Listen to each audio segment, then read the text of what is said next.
Welcome to Crimepedia. We are your hosts. I am Morgan, and with me, as always, is my lovely co-host. It is Cherry. Hello, Cherry. Hello. So this week is a little different for us. We're actually going to both be covering this week's case. So I guess we're both hosts this week. Yeah, we normally, if you don't usually listen, this is your first time listening. So we've got some people on the show with us this week. So it's a little bit different to what we usually do. Usually one of us will present the case to the other one, and then we'll chat about it. So it's a little bit different, the layout for this week's show and for next week's show as well. So hopefully you guys will enjoy it. Got to say thank you. Got to say thank you to Jacqueline. She was the lady that suggested the last case that we did, and I couldn't remember who it was that actually suggested it. So it was Jacqueline that suggested the case to me. So just wanted to say thank you very much. Thank you. And all your case suggestions, we do appreciate them. So if there is a case that you've heard of or that you've seen that you'd like us to cover, you think that we could maybe help with or something, then feel free to just send us a message on Instagram, or you can email us. It's nice and easy. It's just cherry@crimepediapodcast.com or morgan@crimepediapodcast.com.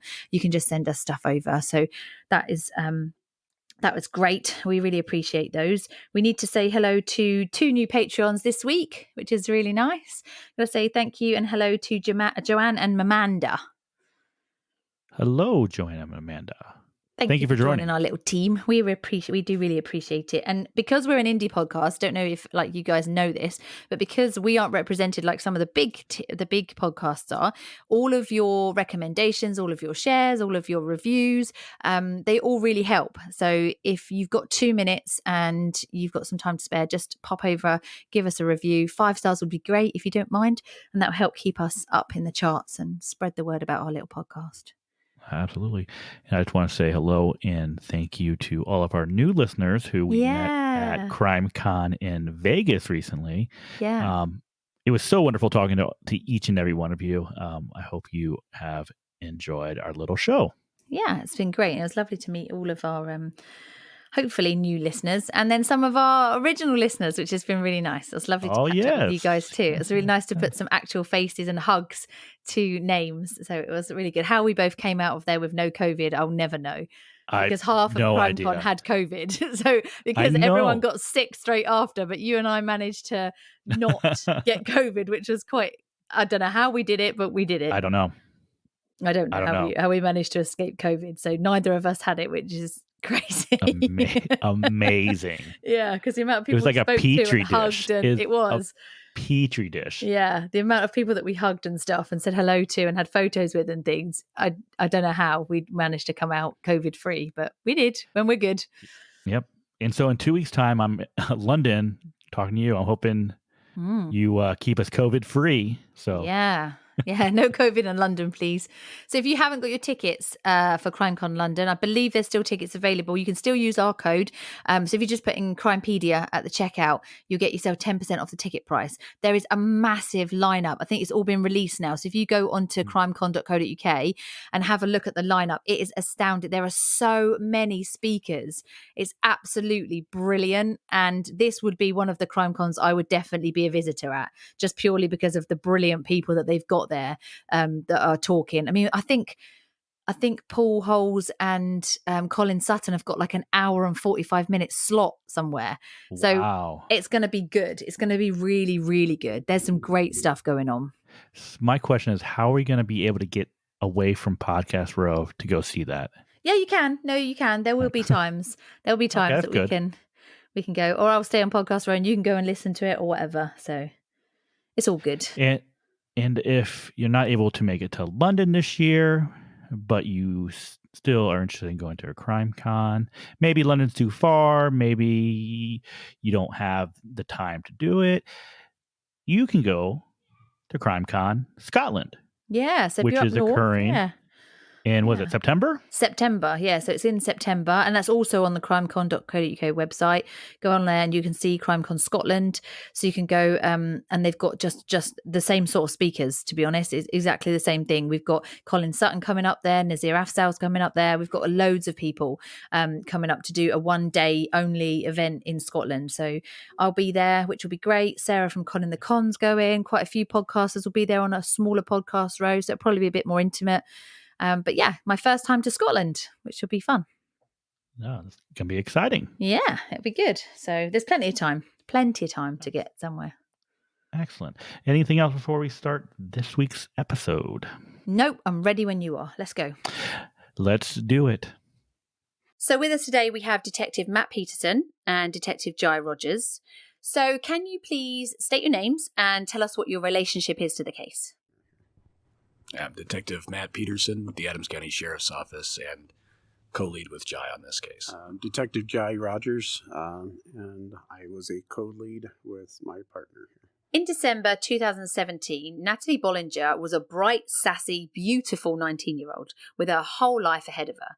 She was about to finish high school in Broomfield, Colorado. She'd gained a scholarship. She was studying to become a registered nurse at college.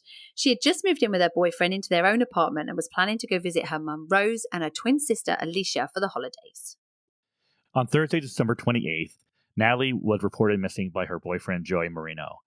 Joey had last heard from her by text when she told him that someone was at the door. At 1:30 p.m., Joey called Natalie during his work break, but she didn't answer.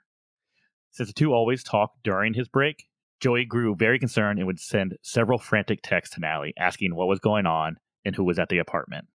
After his shift at work, Joey arrived back at the apartment at 3:18 p.m. He would find the door closed but unlocked. Inside the bedroom, he found Natalie's phone sitting near their bed. A lower dresser drawer that had contained a Glock 19 9mm pistol was ajar. In checking the drawer, Joey discovered that the gun was gone. He was concerned that Natalie may have taken the gun as part of a suicide attempt.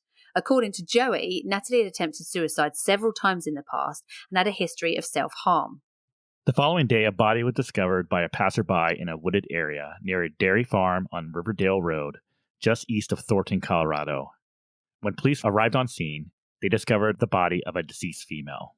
So bring us back to the day of the 29th of December 2017. Where were you when you learned about the body found off of Riverdale Road? Well, it was my day off, and actually I had a friend call me and say that they had found a body out there and he was having to do overtime for scene security. And that was like 10, 11 o'clock in the morning, and so I didn't think much of it because I didn't hear anything back from any of my supervisors for the rest of the day. So I kind of thought I was safe. It was probably, possibly some type of natural causes death because for the next 7-8 hours, I didn't hear anything. So it was actually date night for my wife and I. We just got in the car and we were backing out of the driveway when my phone rang. And it was my sergeant saying it was a homicide and to come in. So I went down there, and as Jai knows, you take turns in the homicide rotation. Well, it wasn't my turn. So I just assumed I would go in and help for a little bit, and that would be that. And Detective Brookman came up to me and said, "I'm really sorry. I know it's my turn, but I've got a family event to go to." But he said, "Don't worry. You've got a really easy one." He goes, "I'm sorry this is yours. I'm sorry it's right after Christmas that you have this, but just know it'll be really easy. You'll have this wrapped up in a few hours." And I'm like, okay, cool. So that's how that started. Yeah, I was on night shift. I was assigned as one of the night shift detectives. So I came in at 1 o'clock. We're the primary detectives. We kind of handle the road. And that's where I thought I would be is handling those duties. And then all of a sudden I got called in the office and told that I was now a lead with Pete at his request. So I owe this all to him. Can you describe the crime scene? The Riverdale Road is a major north-south. Really the only way to go kind of borders the east of the city of Thornton before it kind of turns into the country in the more rural area of Adams County. It extends all the way down from 88th Avenue up to like 168th Avenue up in Brighton. And then pretty much on the west side of Riverdale Road all the way up is houses, but they almost kind of stop. And then it goes to farmland, a bunch of dairies and everything. And that's where this one actually occurred, is like 116th and Riverdale Road, which was, there's two entrances to the McIntosh Dairy. And this was actually the south entrance to the McIntosh Dairy where this occurred at. And in Colorado, if you look it up, Riverdale Road, it's like famous. It's like the most haunted, road in Colorado, and everybody gets chased by ghosts and go. And that's actually how this all started. Was the initial two people were ghost hunting, is what they told our deputies, and just pulled over and stopped the car and was getting ready to turn around when they just happened to look over and they're like, wait, what is that? So. Okay, so what steps were taken at the crime scene? What did you guys observe? And how does your team process a crime scene like that? Like what's the first steps? What do you do? Well, I think for something like that, one of the keys is trying not to get as many people in there as possible. You don't want to have to differentiate tire tracks if there's been any left. And it's just very methodical. They do a lot of drone videos and things like that. A lot of scaling pictures because the tire tracks could be the potential suspect. It could be just a farmer that had been there. But it's very, very meticulous. I don't know how the people in the lab do it. That is a tough and thankless job, but just very methodical. And I mean, I think it kind of shows in this, and that I think I originally got told about this at like 11 a.m., but I don't think they had really identified who she was and had gotten that process for probably about 10 or 11 hours later. So it's just a very methodical process they have. Well, and that entrance kind of goes into a almost like a little cul-de-sac area surrounded by trees. And then it goes through that dirt roundabout kind of area into the dairy. It's right off the road, probably maybe 100 yards. Yeah. So a lot of the high school kids, a lot of the people in the neighborhood kind of go in there and party in those little those turnoffs and everything like that. So just the fact of having to document the scene, process it, figure out what potentially could be evidence, what's not. It definitely took them a while, as well as in Colorado, we can't examine any deceased body at all. Can't even touch them. That's strictly the coroner's responsibility. So once we kind of do our processing, then the coroner will show up, and that's when the processing will continue with in regards to the body itself. Was there anything on scene that could be used to identify this victim? For one thing, the identification, they had to wait until the coroner gets there because, like he said, they can't touch the body until then. And we also didn't know if, and I remember Detective Lucier telling me they didn't know if they would roll the body and there'd be a gun right there and it could have been a suicide or something. So unfortunately, it's kind of a waiting game those first few hours until the whole scene's processed. And what evidence was found at the crime scene? Just some like scattered property like you would carry in your purse or pockets. But again, there's beer bottles everywhere. There's debris everywhere from the kids showing up and partying. So they really had no clue what was part of the scene and what wasn't. And then, and then like Pete said, the big thing is until the coroner gets there and we can actually manipulate the body, then we had no idea that it was a homicide and not a suicide. Despite the lack of identification, Adams County Sheriff's Office began to work with the Broomfield police to determine if there was any connection between the deceased female and the disappearance of Natalie Bollinger. Did you know about the missing person case before the body was found there? One of our sergeants actually had seen the bolo that had came out that had gotten sent to all the different agencies. And then one of the photos that Broomfield PD had sent out was a tattoo on her forearm of, I believe it was a sunflower or a yin-yang, I think. Yeah.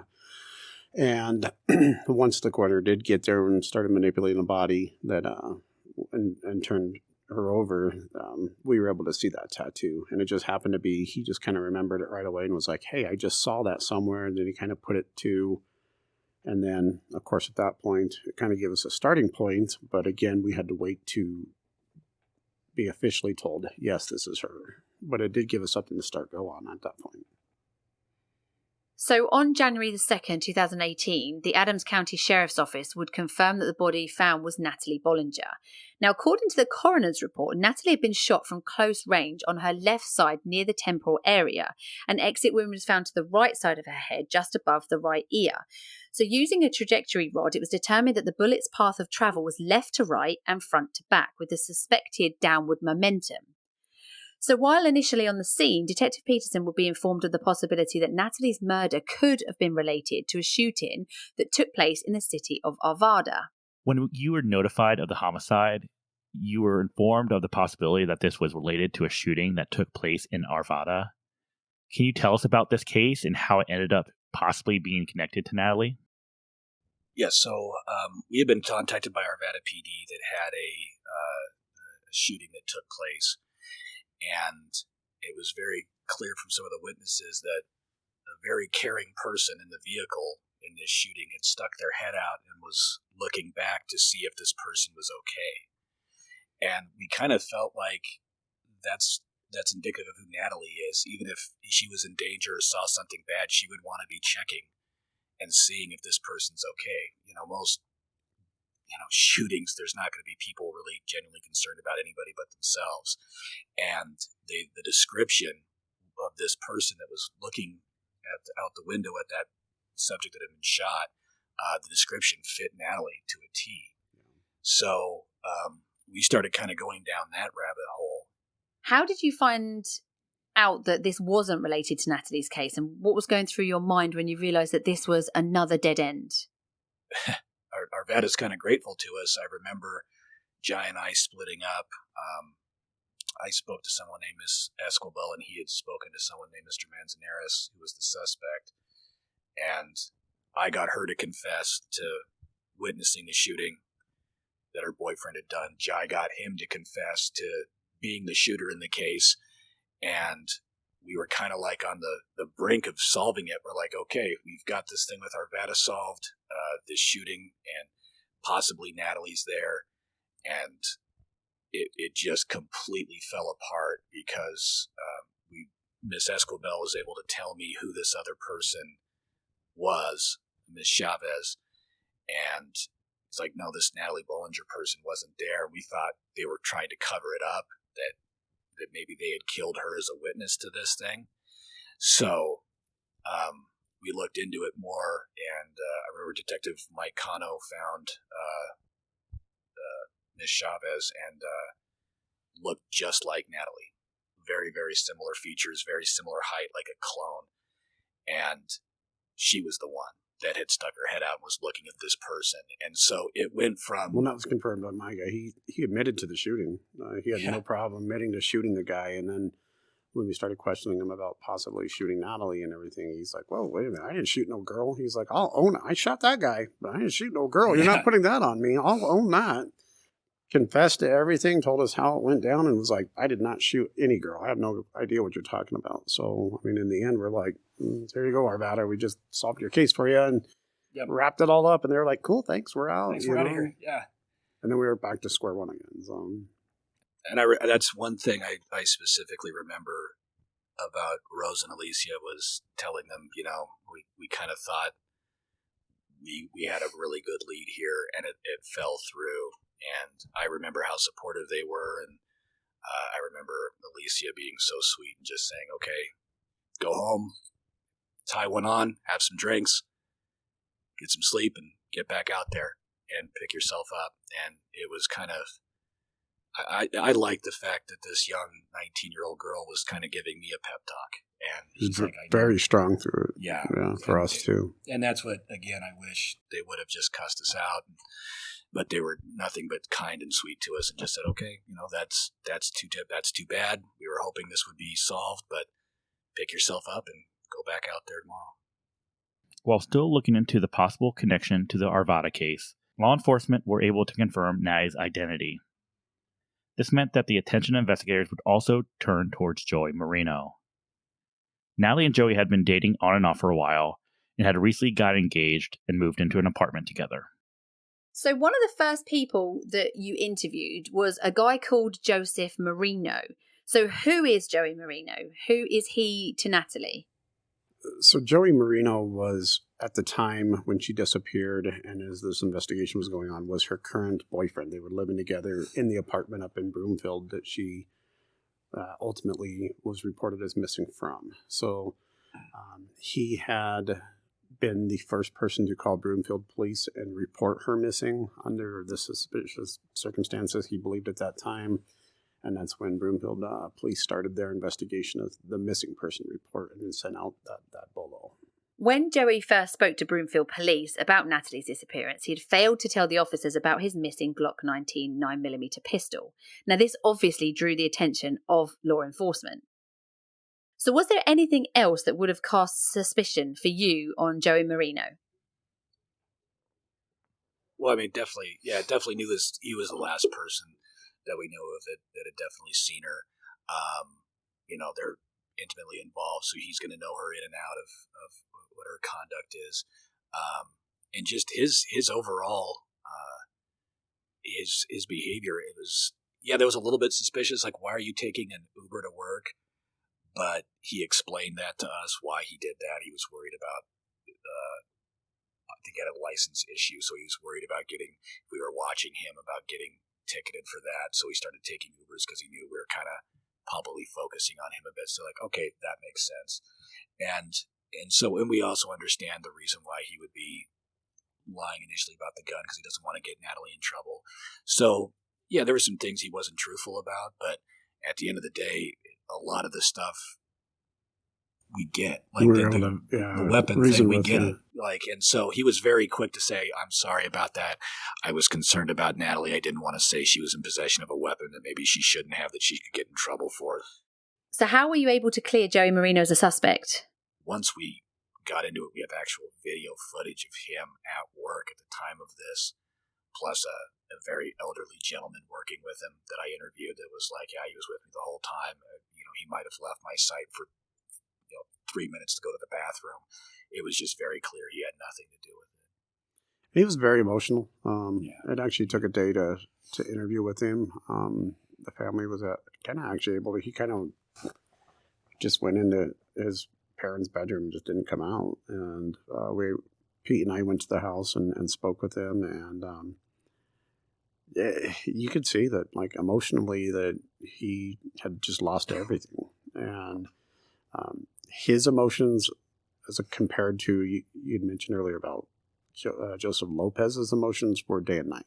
I mean, to me, this is somebody that seems to be acting appropriately, that just found out his significant other, his soon-to-be wife, so to speak, is now dead and been murdered. And it was at that interview that he actually came clean with everything. Any questions we have, why didn't you do this? This is why she was under 21. I didn't want to get her in trouble for having a gun. And any questions that we might have had or kind of suspicious, that we kind of looked at and was like, why is this happening? He laid it all out for us in that interview and admitted to everything that he had told the Broomfield police and why he told them certain things. And it took him that day, but you could see it was where he was able to emotionally just kind of pull himself together and actually talk to us, which cleared up a lot of our answers right then and there. We were able to clear him pretty quick. I remember even went so far as to pinging the cell phone he had, and it was nowhere even close to that. So not only did we have, like, his coworker, I think, was like in his 70s. We not only had a coworker in his 70s that was, like, he was at work, he was also on video. His phone's pinging over there. We were able to clear him pretty quick. Yeah, literally, it was like pinging at his job site and then at the apartment, and just kind of like the route straight to. There was no. So I mean, it all fit with what he was telling us. Yeah, I remember the very specific moment we went to the house. You jogged my memory on that when I said, "Brother," I said, "Brother, you didn't kill anybody." And I remember him getting very emotional, like, "Thank you." Like, it was thank you for relief. But you could see it in his face, just like this. Thank you for believing in me, like, because I think he was being kind of vilified by quite a few people. Immediately, yeah. Despite being cleared as a suspect early on in the investigation, many of Natalie's friends and family would come forward with allegations of domestic abuse and believe that Joey had to have something to do with her murder. Well, I certainly don't blame anybody when we really, for a while, really had absolutely zero idea who did this. I don't blame them for thinking, hey, you really need to look at this person. I mean, the amount of domestic violence murders, domestic violence rates continue to go up, so I don't blame them at all for thinking that he might have been involved in this. She's a very, very beautiful woman, and he's probably, like most guys, gets kind of jealous sometimes. So I don't blame them for thinking that. It's the most logical answer, right? So I don't blame them for thinking that at all. But the fact of the matter is, He was a victim in this too. He had absolutely nothing to do with this at all. The case very quickly caught the public's eye, and the theories about what could have happened to Natalie began flooding the internet and social media. One of the first names to come under the spotlight was Sean Schwartz, a 37-year-old homeless guy who Natalie had filed a restraining order against just 2 weeks before her death. Now, Natalie had known Sean for a few years, since meeting him while she was living in Boulder. She helped him out whenever she could. She would give him rides at the weekend when she needed. However, Sean would then seemingly become obsessed with Natalie. In August 2016, after a breakup with Joey, Natalie had moved to Virginia to live with her mum, Rose. Sean would drive himself to Virginia and began sleeping behind the building where Natalie worked. This spooked Natalie. She then would tell Sean she didn't want to speak to him, didn't want to see him again. And after this, Sean would then drive to Rose's house, park in the middle of the street, blocking the traffic, and continually sound the car horn. Now, after being arrested and released for this incident, Sean would then begin sending harassing emails and messages to Natalie and her family. What can you tell us about Sean Schwartz? And how did his name come to the attention of law enforcement? Immediately we started getting tips and everything that it's Sean Schwartz. Look at her Facebook. There was just like a lot of stuff that he had posted on there, just incoherent. It just really didn't make sense to us or kind of anybody else. A lot of rambling. She had gotten a restraining order against him, pretty recently, leading up to her death. So, kind of based on all that, he absolutely was somebody we wanted to speak with immediately. It's not the normal everyday, just somebody that's related to her. But as we kind of started developing it more, he's known him for a long time, her and Alicia, ever since they lived up in Boulder growing up. Once we got him to come into the substation and agree to a meeting with us, Pete and I sat down with him in the meeting, which lasted probably 5 minutes before he did not like Peterson. So Pete found something else to do and told me he'd be back. And then 3 hours later, I was still in the room by myself with Sean. So I shout out to being good friends with Pete and thanking him for that one. But I stayed more than 5 minutes. Yeah, but I abandoned you pretty quick when it was pretty clear he didn't have anything to do with this. I was like, you can talk to this crazy guy for a while. I'm going to go look at some other leads. So good luck, Jai. But he was cooperative with us. He gave us access to his computer, his laptop, I believe his phone, and walking out of that interview and after reviewing the laptop and the phone and just hearing what he had to say, we were pretty convinced, like pretty close, if not that first day, probably the next day, that as far as we were concerned, that there was nothing showing that he had any involvement in it as well. On January 5th, Sean Schwartz posted on Facebook asking for police to come and find him and to put him in the ground. At the time, Sean was in Boulder, where Boulder police would conduct a welfare check on him. After taking him to the Boulder Community Health Foothills Hospital, Sean would end up arrested on charges of second-degree assault of a police officer, obstructing a police officer, and resisting arrest. Despite not being considered a viable suspect by investigators, law enforcement would continue to receive tips about Sean Schwartz, which caused further frustration to both Detective Rogers and Peterson. Throughout the investigation, both the internet and social media were fixated on Sean Schwartz and his potential involvement in Natalie's death. And many people on social media freaked out when Schwartz wasn't arrested immediately. So what do you remember about the situation? Like, what was going through your mind as social media accused your department of negligence for not arresting him? And did it have an effect on how you guys investigated the murder? Thanks to social media, that just continued to hamper the case. Their web pages and their groups and their thoughts and beliefs and just their constant tips coming in. And we have to follow up on all those. We can't just ignore them. And it definitely made the case more difficult than it probably needed to be. Well, yeah, it definitely was, because we couldn't, with Joey Marino, we could 100% clear him. We have video footage and like actual physical evidence to show he had nothing to do with this. With Sean Schwartz, we were 98% sure he had nothing to do with this. Were we 100% sure? No, but we're not going to like release something to the press saying he absolutely didn't do it when we know we're only 98 or 99% sure. So you get a lot of tips, a lot of things that we have to follow up on that were just a complete waste of time. But yeah, social media, maybe we can get into this later. I remember one of the reporters being very upset at the press conference that we didn't arrest Sean Schwartz. Now, this case ended up blowing up on social media, of course, and coverage went national, even worldwide. Was that surprising to you?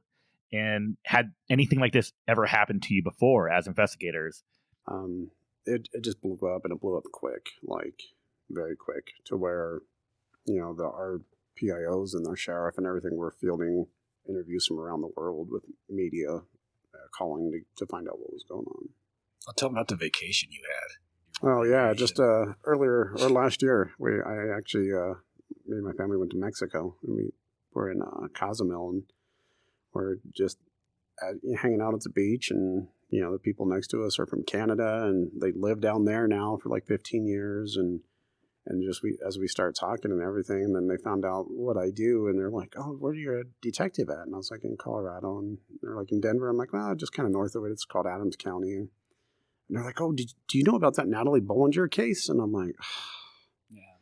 I'm like quarantining down there because me and my whole family got during COVID and had to stay an extra 2 weeks. And I'm like, "You sir," and they knew all about it. They're like, "We followed that whole thing and this and that." And they're asking me about it. And I'm like, "I'm just trying to sit on the beach," like 4 years later, Yeah. So it's still, for whatever reason, it's very big. And people, even today, still cannot accept the outcome of it for some reason.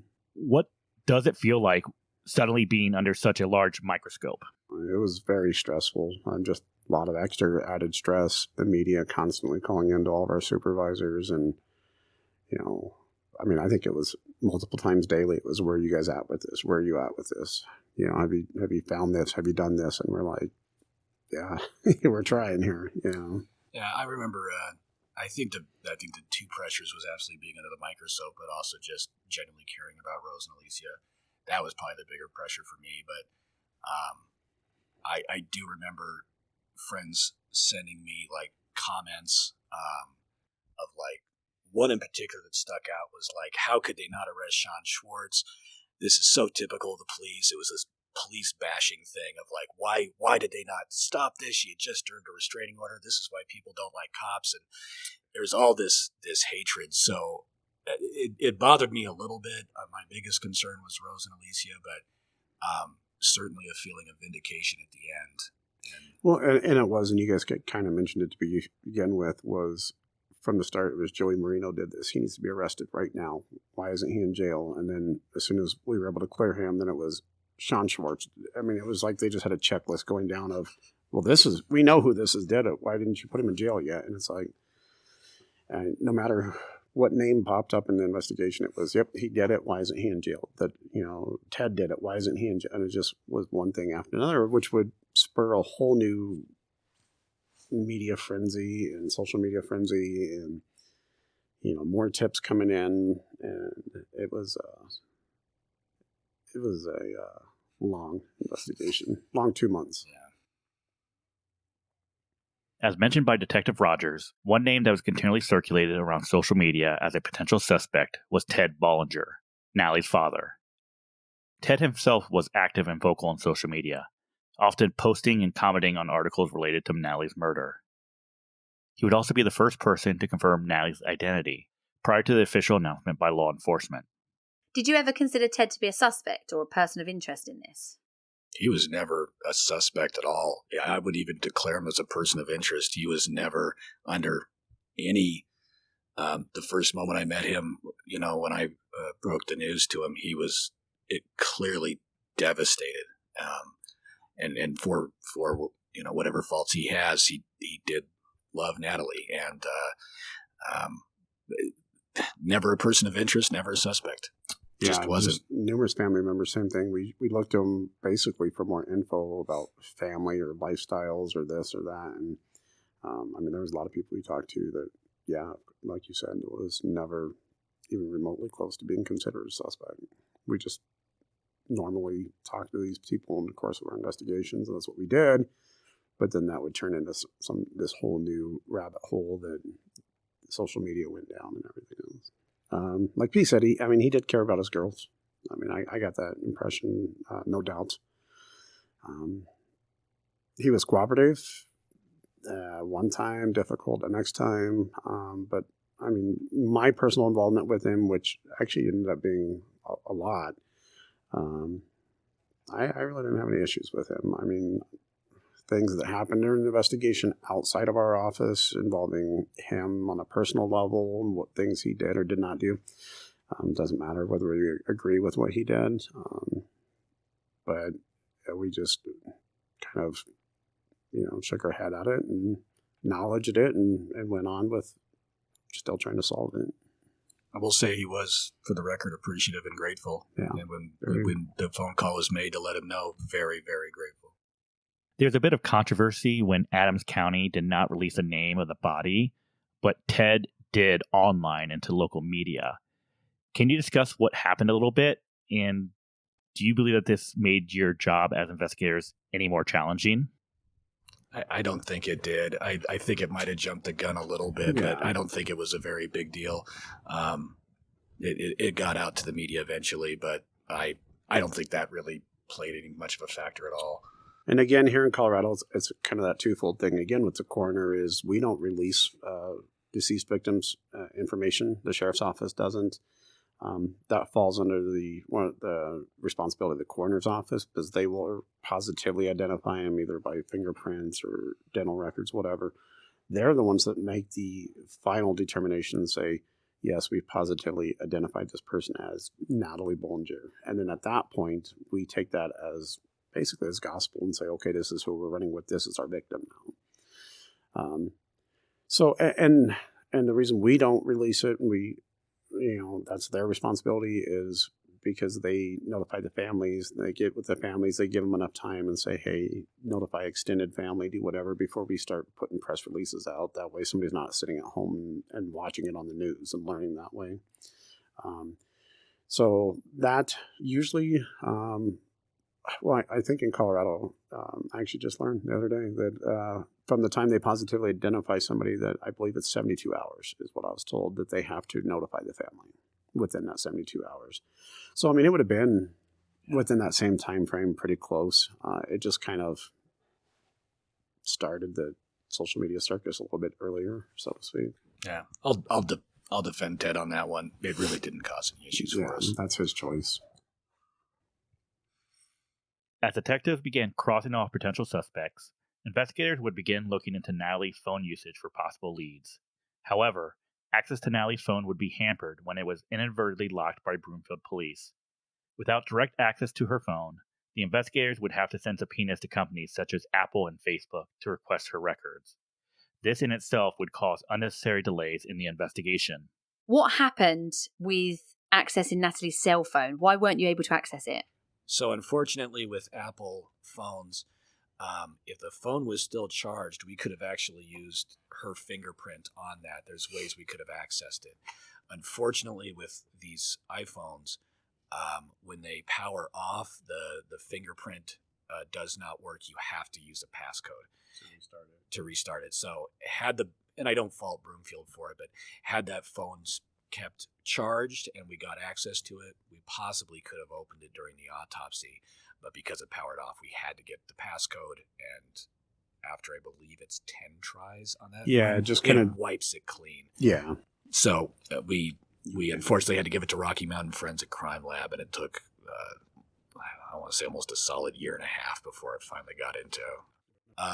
And not to get on a soapbox here, I do think there's something that needs to be done legislatively, that if we have a lawful search warrant for a phone, I don't think it's right that Apple can make this thing so locked down that it can take months, if the passcode's long enough, you'll never get in. And but it was the phone records themselves, not actually the phone, but the phone records that we got a warrant for. That's what helped open it up finally. When submitting subpoenas for Natalie's phone records, you ran into some issues. Can you tell us about that? Yeah, search warrants with any of these companies and Facebook, everything, like a lot of the social media companies, phone records, if it's not written in a specific way to a specific person in a specific format, whether the judge signs off on it or not, they'll kick it back and say, we're not honoring it. Go get a new one. I've literally had ones that said production of records. It fit the statute, and they said, nope, if it doesn't say the word search warrant on it, we're not honoring it. Take this and stick it, and they won't honor it. Some of these businesses, I think they almost just hope you'll go away, and so they find an excuse not to. But it took them. I mean, had they got us the records back in 2 days or a decent amount of time, we would have had this thing wrapped up. But they had 30 days, and they took 30 days. They took their sweet time getting us those records.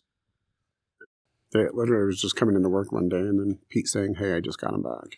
So I was like, okay, we'll start looking at them. So when you finally had access to Natalie's phone records, what steps did you take next? So immediately we saw that she was communicating with somebody that was a phone number that was not in any of her contacts, listed on any of her contacts. It didn't come up anywhere else in the record, which was kind of odd to us. And I believe it started up about 5 o'clock in the morning on that day, the day she went missing. And there was 111 text messages back and forth between them from that time till like the very last communication between them was like 12:06 or right around 12 noon. And then never again, there's no phone calls, text messages, anything between the two. So right away that stuck out to us of why is this some type of, communication? And we even kind of discussed it. It's like, even if you're meeting somebody at a bar and you're trying to hook up and you're talking to them and it doesn't work out, how come this person's not reaching out to him again, being like, hey, it was nice meeting you or anything? There's just absolutely zero communication after that. And we thought that was very odd that for back and forth several times a minute, 111 messages in that time, and then to stop abruptly and just never have any more communication. That's what really stuck out to us. Were the times of these messages in line with what you had known about Natalie's whereabouts based on what Joey had told you? Yeah, it was pretty close to, again, matching everything, the times that he said that he knew she was at home, that she said she was leaving. And again, that just kind of went more in line with everything he's telling us is showing true at this point. Investigators would trace this phone number back to Joseph Michael Lopez, a 22-year-old pizza delivery driver from North Glen, Colorado, where he lived with his wife and newborn child. Yeah, and then after all those text messages, we got another search warrant for his phone, for the records of it, and the GPS coordinates show him leaving his house in North Glen. It pings right up to Natalie's apartment. It drives around throughout the North Adams County. Yeah, throughout Adams County. Yeah, and then eventually, within I believe 5 yards of accuracy, he's at the murder scene. Yeah, it was within 200 feet was the tower. Because what we did was we got tower pings of where it was hitting the towers. Mm-hmm. So basically the tower was on the west side of Riverdale Road, like 200 feet from the body. So we're like, that's yeah. So it was within yards of where he would have been. So we're like, okay, wait a minute. Yeah, and then I think the only thing that kind of made us a little concerned was the fact that once we identified who he was just such a meek, kind of nerdy person. No criminal history. He had a seatbelt ticket. Yeah, was all he had. Yeah, and but we at least thought he had witnessed something, because when we figured out who he was, where he worked, he had called in sick to Domino's. He worked at Domino's Pizza, and he had called in sick. I think he showed up to work for a couple hours after the murder, then left, and then called in sick for like 2 or 3 straight days. So, which is, his manager said it was very unusual for him. Yeah, and that's one of the people I definitely want to say I have deep regret not writing him up for some type of citizenship award, which was Jeff Lucas of Domino's Pizza, because he really helped us in this case. He was very, very cooperative with us and really just went above and beyond. I can't say enough nice things about that guy. At that point, it was like, okay, like Pete said, somehow he's involved. Whether he was a witness, whether he was a suspect, everything's just starting to add up too much. So he's definitely at that point, I wouldn't say a suspect, but a person of interest, somebody that we definitely wanted to talk to. Can you tell us about your first interactions with Joseph and what was your impression of him?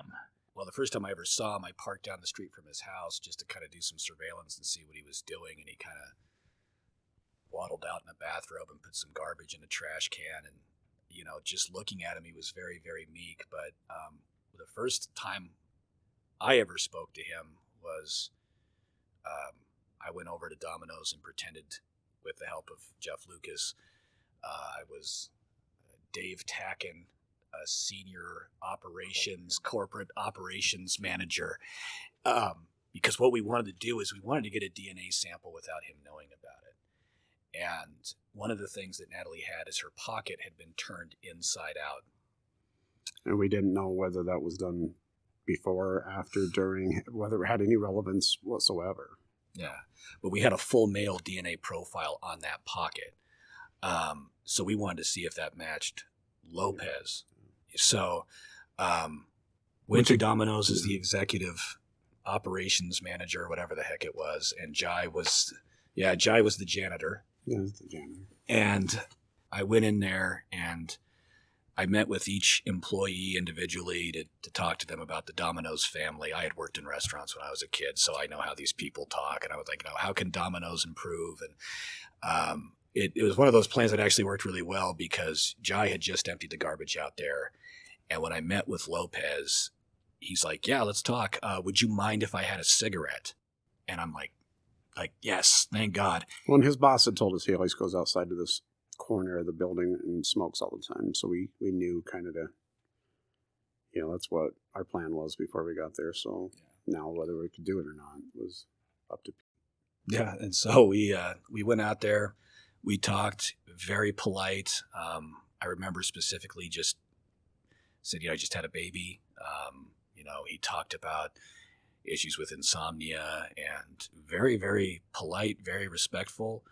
And, I said, thanks for being part of the Domino's family, and gave him a new shirt and a new hat that he could have. And he smoked his cigarette and put it into the trash.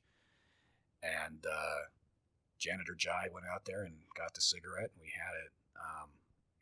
As tough as this thing was, the only funny part about this case that I thought was funny was I had to talk to every employee to make it seem believable. And this woman, she had been working there since 1996. And she just showed this was an opportunity for her to unload 20 years of bitterness on me. And she's like, Dave, you corporate people come in here and you say you're going to fix shit, but you never do. And she's just cursing and screaming. And she's, the soda machine breaks down every other goddamn week. And, you people in corporate have your heads up your asses. Every last one of you. And I'll be goddamned if I'm going to sit here and listen. And she just goes off. And I'm like, okay, well, we here at Domino's are going to do our best to get the soda machine right. We'll get that fixed. And I'm very sorry about that. But, ultimately she was right. We didn't fix the soda machine. But she really went off and really unloaded 20 years of frustration at her job on me. That was probably the only time I actually laughed. And you got to tell her the famous quote was, oh, yeah. She's like, I've done this since like 1992. I've done this for 20 years. I've seen some shit in this job. And Pete's like, whoa, calm down. Like, and we're just like, you have no idea the shit I've seen, Dave. No idea. And she's just going off. So that was pretty funny. That was probably the only time I actually laughed in this case. Was I'm like, you have no idea. I don't care about the soda machine, lady. I'm not going to fix this. I don't think she got a new hat either. I don't think I did. I think I did. I was a jerk. I'm sorry. You mentioned collecting a DNA sample from Joseph Lopez. What were the DNA results? So our pockets were I believe it was just one pocket. It was just one, and I think there was some of her items were kind of next to her. So from our perspective, it looked like potentially the person that had killed her was also maybe looking for money or anything of value out of her pockets.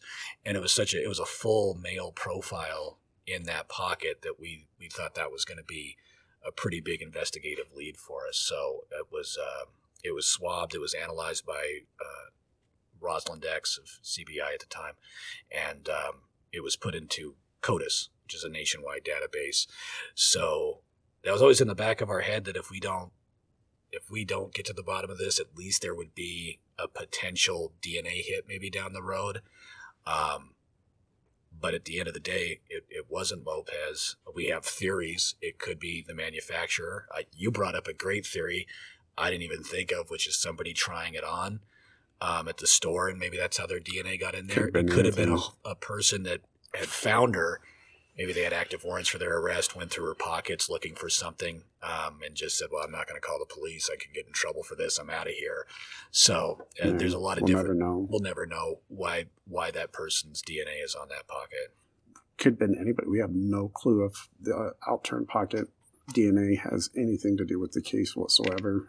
From our investigation, nothing ever came up to show that had any involvement.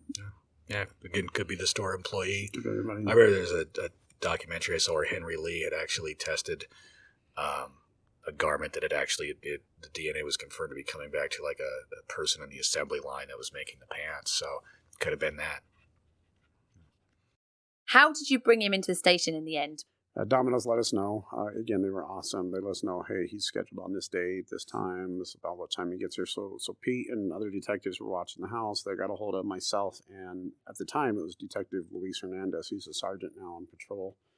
And we were sitting in the parking lot. As soon as he pulled up, we call him Chico, but Chico and I got out, immediately made contact with him as he's walking in. And it was all just casual. We just kind of asked him, like, hey, are you Joseph? Stopped, said, yeah. We introduced ourselves, and we didn't want to throw all the cards out. So at that point, we just kind of making small talk and said, hey, there was an investigation of an incident that occurred down the street here. Your name came up in it. We're just trying to talk to everybody involved and see your involvement and clear them and everything. And we were just wondering if you'd be willing to talk to us about it and find out why your name came up. And that was the first time that he immediately stops and kind of looks at us and goes, something to the effect of, oh, is this about the girl from Craigslist? And Hernandez and I just kind of looked at each other and we're like, yeah. And we're like, what do you mean? That was the first time we ever heard anything about Craigslist. But we talked to him, we convinced him and said, hey, your manager is okay if you come down. He knows about it and he'll excuse you. And he's like, yeah, I'll come talk to you. And, do I got to go with you guys? And we're like, no, you can drive your car. And Hernandez even made the joke, which comes into play later. He's like, you don't have any guns or anything in that car, do you? And he's like, no, not at all. And he's like, so we actually, the two of us were in my detective car, and Lopez was in his own personal car following us, not because he didn't know where to go. So he followed us from Domino's to our substation, parked in the public parking lot out front, and walked in with us upstairs, and all on his own accord. He's like, yeah, I'll go talk to you guys. Sure. And I was just going to add really quick with now Sergeant Hernandez. I had approached him before the interview, and I just said, I don't think it would be good for me to go in there since he sees me as Dave Tacken. I think it would probably spook him. I said, with all due respect to everybody, Hernandez was the greatest interviewer I'd ever seen. He just has this charisma and this way of interviewing people. I've never seen anything like it. So I was like, would you mind pinch hitting here and coming in and doing this interview? And he was just so helpful. He's like, absolutely, brother. I know you've been working hard and you guys haven't had a day off in 2 months. And we're both just so grateful for him because he really is the greatest interviewer we ever had. And he was more than willing to help. And that's, yeah, you got to give him props because in the middle of this is when our partner Heath Gum got murdered in line of duty. So like, our investigation, we had to kind of shut down, and the whole unit had to band together to help with Heath's murder. So Chico had a big role in that, helping with that. So, I mean, everybody was stressed. Everybody was taxed. Nobody went home for like 2 weeks straight during that time. So everybody was kind of doing their own thing as well. So, just want to give him huge props for jumping in and saying, yeah, I've been helping everywhere else. Yeah, I'll jump in and help you guys too. And didn't hesitate at all. No, just like, absolutely. Yeah. Yeah. And he's on homicide at the time and the critical incident team, everything that we're on. So he was there was just him stepping in, not even really knowing what was going on. What was his demeanor like when you did finally bring him in?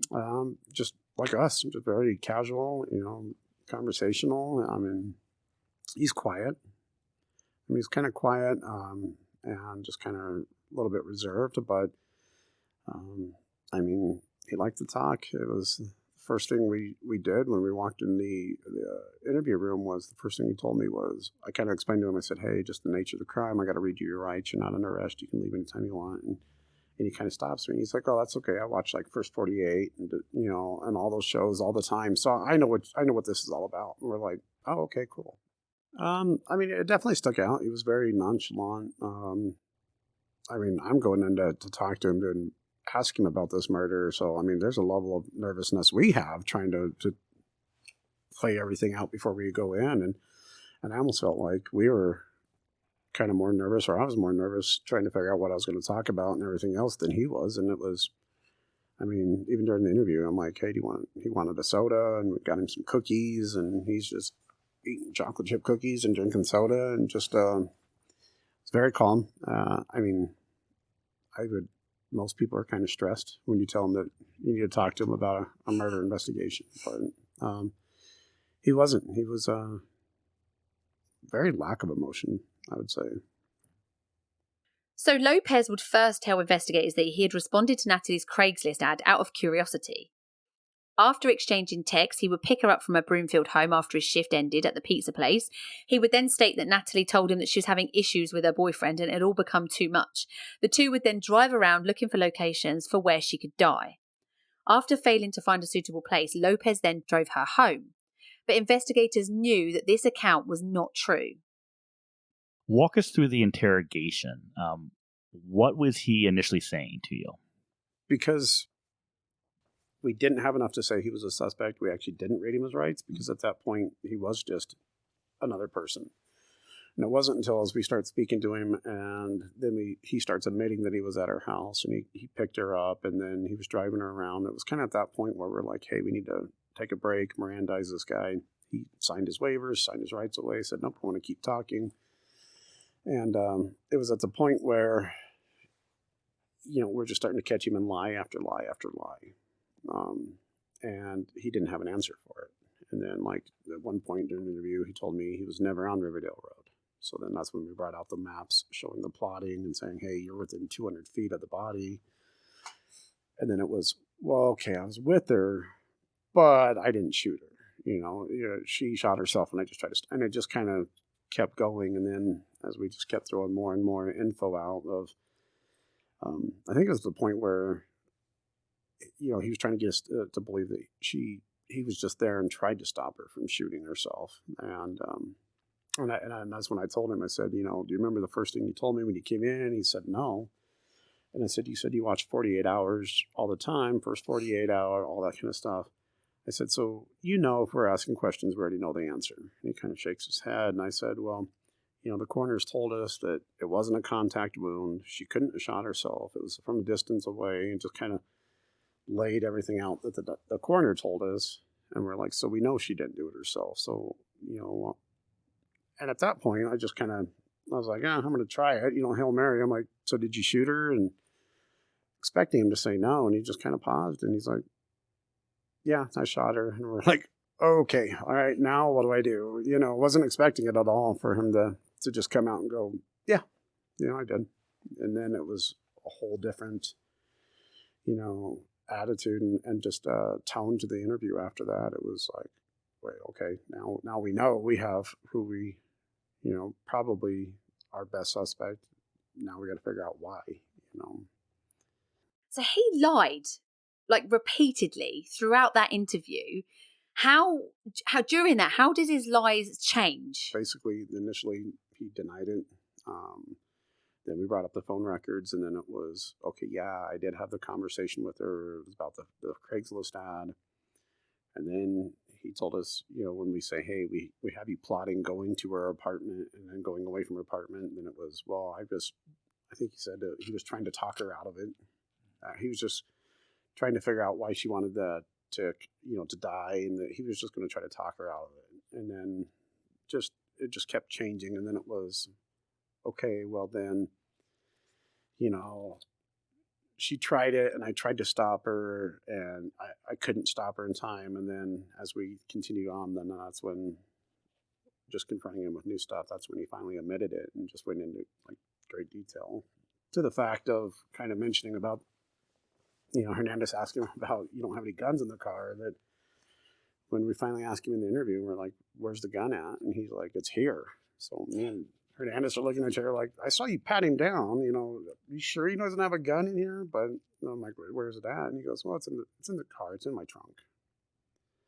So then when we get a search warrant in the spare tire, her gun was in there, her purse was in there, all of her personal belongings were in there. And actually, the hat and shirt that Pete gave him as his new uniform to wear was sitting right on top of it in the trunk. So it was kind of over almost 2 months, he kept all that in his trunk, and actually even told us that after he had shot her, he collected all that and took off. So after the only evidence that is when he finally admitted to us how he did it, then that's where, going into great detail, like, told us, I did it, and this is how I did it, and, and such, and which matched up to the physical evidence that we found on the scene of, once he admitted to it, then everything he told us before was kind of out the window. He never even went back to it. It was more of, this is how I did it. This is what I did after, then admitted to going to work that day. And so then it was a whole different, it was all about the shooting and after, kind of not a whole lot about what led up to it at that point. He admitted to driving to several different locations, and that he thought was good, and that Natalie didn't want anything to do with that location. And so the interesting thing is, one thing that he did tell me that when he was driving her around, that he kept looking at the clock on his car because he had to be at work at 4:00. And I remember his statement to me was, I had been told if I'm late again, I'd be fired. So he's kind of like rushing it, like, come on, hurry up. I got to get to work. And for whatever reason, Riverdale Road is where they agreed on. And that's why he immediately, as soon as he'd killed her, probably 10 minutes drive at tops to work, just right down the street. And so he literally shot her and drove straight to work and went to work. Once he admitted to shooting Natalie, did you notice any sort of change to his demeanor? At one point, he teared up in the interview and kind of cried a little bit, but it was during the point where he was like describing everything and how it actually happened and what he did. And it was such a time where he actually even told me, he's like, I thought about calling the cops and just turning myself in. And I wanted to tell my wife, but that I didn't. And I wanted to tell my boss, and I did. And to me, it was almost like he finally is getting to tell somebody what he did. And it wasn't like, to me, I didn't get and I could be completely wrong, but just from my experience, it didn't seem very, remorseful or, the normal, I finally got that off to my shoulders and, trying to repent, trying to do anything. It was, for me, it was weird. It was almost kind of like, that's what spurred him into going into detail about everything, his whole life and everything, how everything happened. And it was almost like that, I finally get to tell somebody what I did. And it was just really, really odd, really weird during that time. So how was it then that you realised, or what made you realise that he wasn't helping Natalie like he stated he was, but actually he was doing it for purely selfish purposes?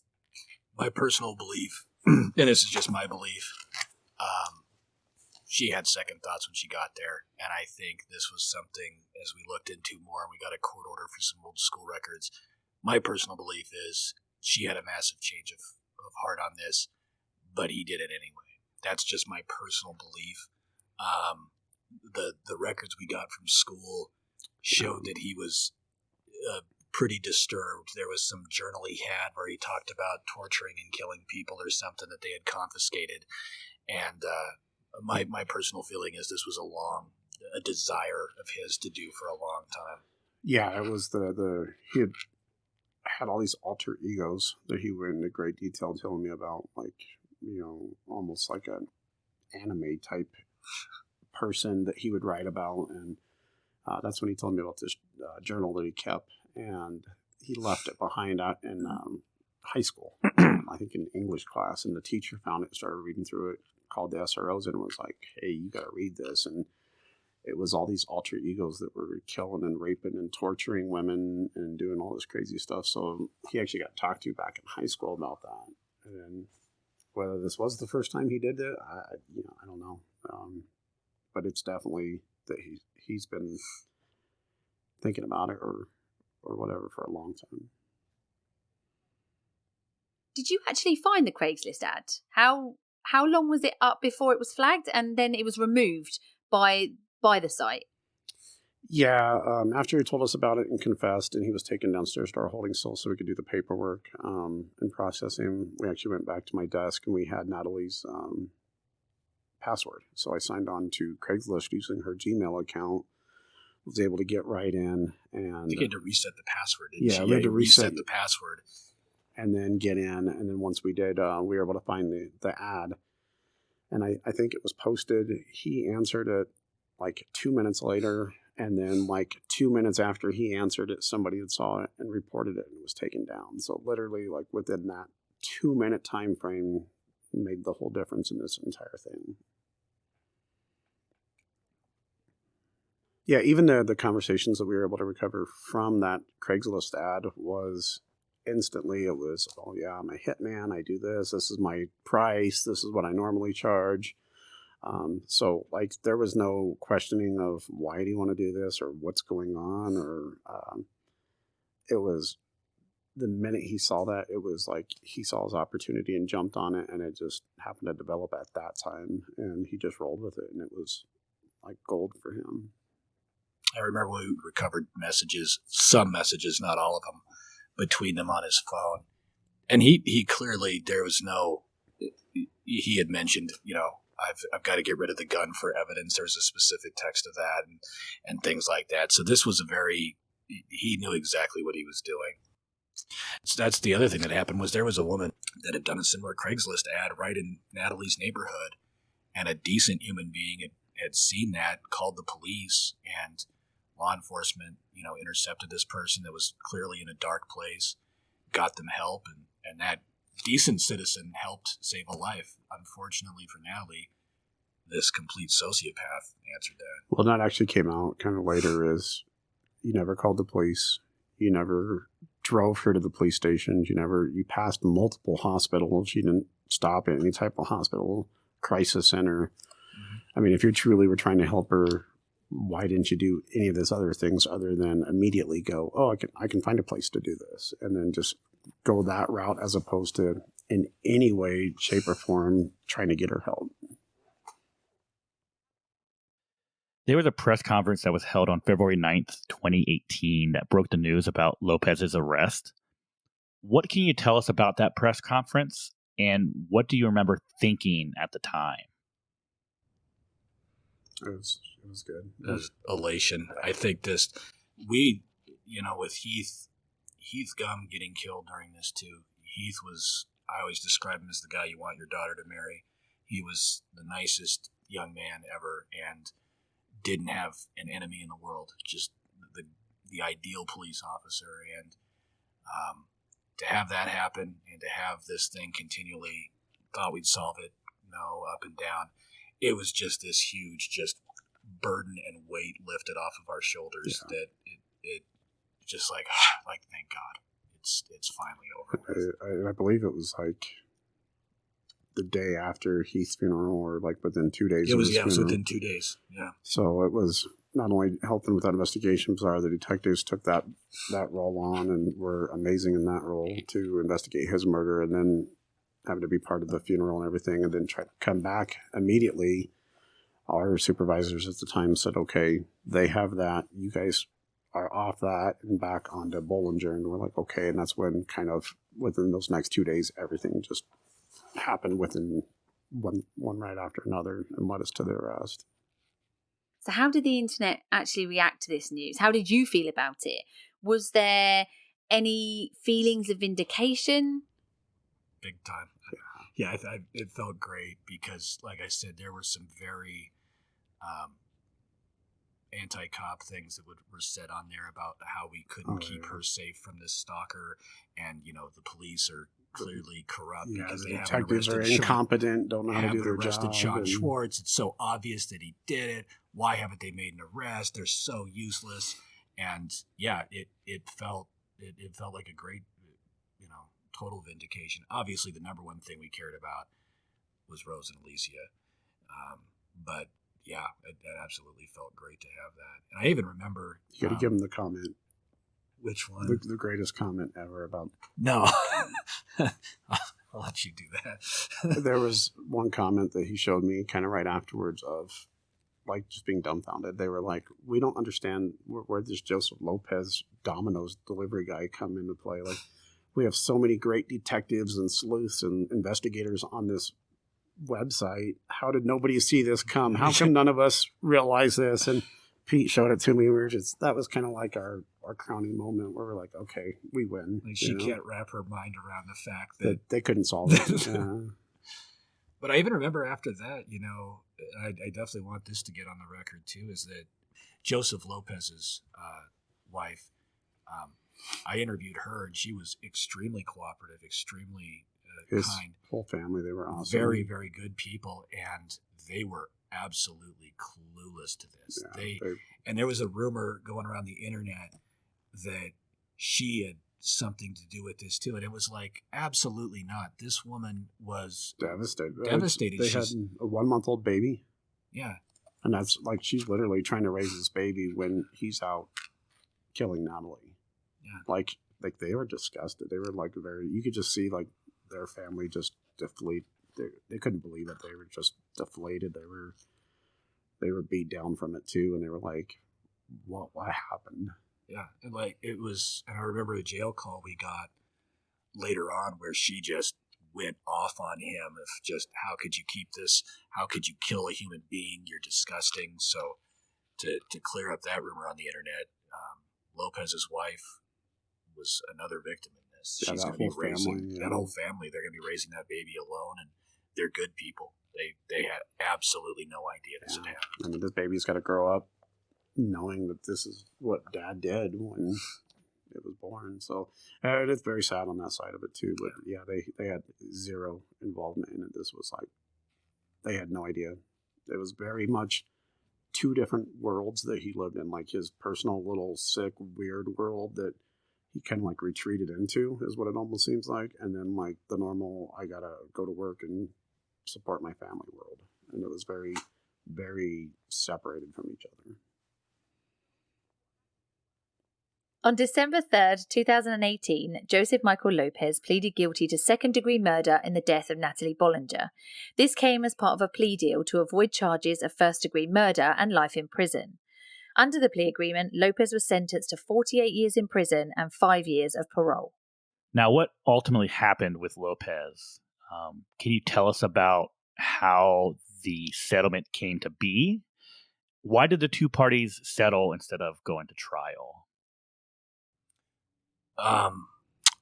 Well, the two prosecutors on is Chris Ramey and Allie Baber, that are two really great people. I don't just consider them colleagues; they're friends as well. Yeah. And this is kind of where it gets kind of a touchy subject of, I don't want to in any way say that Natalie's life was worth 48 years, but I also understand the very big concern of coming back with a manslaughter verdict and him, which is probation eligible in this state.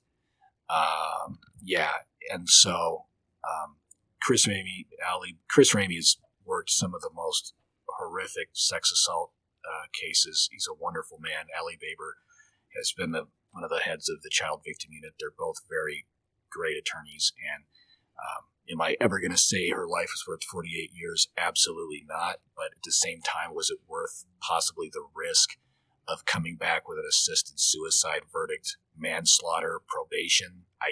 That's a pretty big risk. So it's kind of one of those things, damned if you do, damned if you don't. So and in Colorado, they offer basically, it's up to the jury, that once the trial's finished, if we would have went to trial, they're like, this is what the people have charged him with. But if you don't think he did first-degree murder or whatever, then you can find any of these other. They give him a list of basically like everything that's included in that. And they're like, you can also find him guilty of any of this. And truly, it literally comes down to what the jury believes. It's not the facts. It's not, I mean, how it was presented. It was how they interpreted that trial went, what they believed, and what they think fits, whether it truly is or not. And we all had multiple discussions and arguments and battles about it. And I think we all came to the conclusion of, at least this is 48 years that we know that he'll never be able to hurt somebody else, as opposed to 10 years or 20 years or nothing, you know. Were you present for the sentencing? And if so, what went through your mind? Yeah. I love what Rose said. Yeah. She said one of the best things. She had said basically that her family was incomplete now and will always be incomplete for the loss of Natalie, but your family will be much better without you. Yeah, I really like that. And, you know, I just can't say enough good things about her. But I can also tell you that, you know, going to some of these other hearings, Sean Schwartz did show up to one of them. And I've always thought he really liked the attention. Yeah. He on showed all of his up, podcasts and everything he still does today. And he parked a vehicle that said like Death Mobile spray painted on it with like horns and stuff. And he had shown up to court for like a preliminary hearing. And when Ted saw him, when Allie Baber was telling him just be calm, but just so you know, Sean Schwartz is here, he was pretty much ready to jump up and beat the heck out of him. And I had to kind of calm him down, be like, brother, just, you know, calm down. Don't get yourself in trouble for this. But Sean Schwartz wasn't there for the sentencing, but I know he showed up to a couple other hearings, I think, at least one. And Ted was also at the sentencing hearing too. Yeah, up until last week, I still get random phone calls, voicemails from Sean, telling us how we're all crooked and tried to frame him and stole his computer. And I'm like, we cleared you really quick. I'm not, and we gave your computer back. I'm not like that. So even now, I've never personally watched any of them, but I'll get, you know, like tipsters calling in and voicemails saying, hey, you got to watch what he's saying about you guys on his podcast. I've never watched it. But no, I haven't either. Even 4 years later, it is something that he cannot let go of. And I don't know if it's a mental health issue or what it is, but I thank Pete for my random voicemails. That I get him too. I still get hate mail from him and screaming. It's not just you. He hates me too. I don't know why, but he does. Yeah, we're not really sure. We're like, we did everything that you're asking. We cleared you. We're not really sure. Now, in 2019, Detective Peterson was surprised with an award for his work dealing about victims of crime. Now, Rose actually flew in from Virginia to thank you personally. Can you tell me, how did you feel right then, and what was going through your mind when you saw Rose come in to see you? I was totally in shock. They had told me that it was an award for Sergeant Casey Overton, really great guy, and I wasn't expecting this at all. And when they introduced and I saw her walking up there, I kind of froze. I just was shocked that she had come all the way out there, and it was also really cool that our victim advocate at the time, Jalen Lawrence, had I think donated some of her airline miles to get her out there. So it just meant the world to me that she came out there, and it was a wonderful moment. I just can't say enough good things about her. Is there anything that stuck with you regarding this case? What did you learn from it, and what would you like others to know? I think the big thing was just how quick somebody took advantage of her, and in the mindset she was in at that time. That I mean, there's people out there that's going to jump on that. They like him. He saw his opportunity. You know, it wasn't coming down to trying to help somebody that I truly believe if he would have taken her to a hospital, police station, or anything should still be here because we both would agree. And so I think at some point it changed. We'll never know and be able to prove it. But I definitely think if he truly tried to help her and took her somewhere, that could have, she would accepted it in a heartbeat and still been here today. And it's just, whether it's a mental health crisis or anything else, or drugs on her part, his part, we don't know. None of that's ever came into play. But even with factors like that, alcohol, anything, people can change and actually just need that person to push them to get help. And I definitely think Natalie would have, in a heartbeat, accepted help if somebody would have pushed her to it that day. It was absolutely a cry for help. I don't think she had any intention of dying that day. No. It was a cry for help, and she needed it. And unfortunately, a sociopath answered. I think for me, what will that which I said absolutely, but also just the fact that it's important not to rush to judgment on things. And I think that's not just on law enforcement, but on the media as well, because you look at Richard Jewell, the Olympic Park bombing thing, and what he went through, and that guy was a hero, and he was vilified. You look at that, the Congressman Gary Condon, the media was all over him for his mistress disappearing. Didn't have anything to do with it. And I think this as well, where people are saying it's got to be Sean Schwartz, it's got to be Joey Marino. And at the end, Joey Marino's a victim too. The guy lost someone he loved very, very much. So I think in reality, it's not that easy. There's so much that goes into it that we can't just go, "Yep, it's him," and just move on. Wow, what an episode that was! We talked about it on a one of our Crimepedia extras, which we put out to actually all of our listeners. Very exhausting. Yeah, very exhausting. This case was. It's a very interesting case, and I think that next week's episode is the